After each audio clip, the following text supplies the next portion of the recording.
Aditya, and I have a question for Rajiv sir. Being a Swayamsevak myself and as a Swayamsevak, I would like to ask you this question. Are you also in talks with our Sanjay Charakji, and so that you can get your work more like propounded more in both in the US as well as other countries as well as in India because of the kind of In dialogue with network who? that In dialogue with who? with Sanjay Charakji and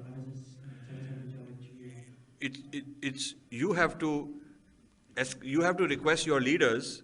Like in the spiritual organizations, I was brought in because so many people in various spiritual organizations continued lobbying to their leader, and the Swamiji said, "Okay, let's bring this guy," and then I was in. So in your organization, it is you have to do that, because people at the very high level tend to be surrounded by insiders and do not have an outside perspective. I found this in the corporate world.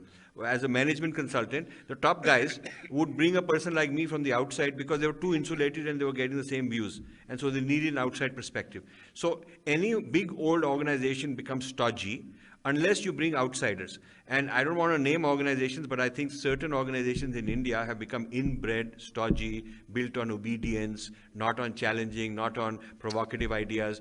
And they should all get somebody equivalent to a McKinsey to do a SWOT analysis: strengths, weaknesses, opportunities, threats, shake things up. And they need to bring outside executives into the positions. I used to do turnaround management as a consultant for big companies who had these kind of problems, the AT&Ts and these kind of, very successfully. And one of the standard things to do is to bring outside management. Not all the management, but certain amount of outside blood you need to bring in. So you have to tackle internal to your organization why it is that they have conclave but don't invite me.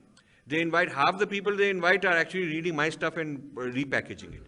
They even tell me that. But why they don't invite, because I don't know. You have to discuss and try to convince them.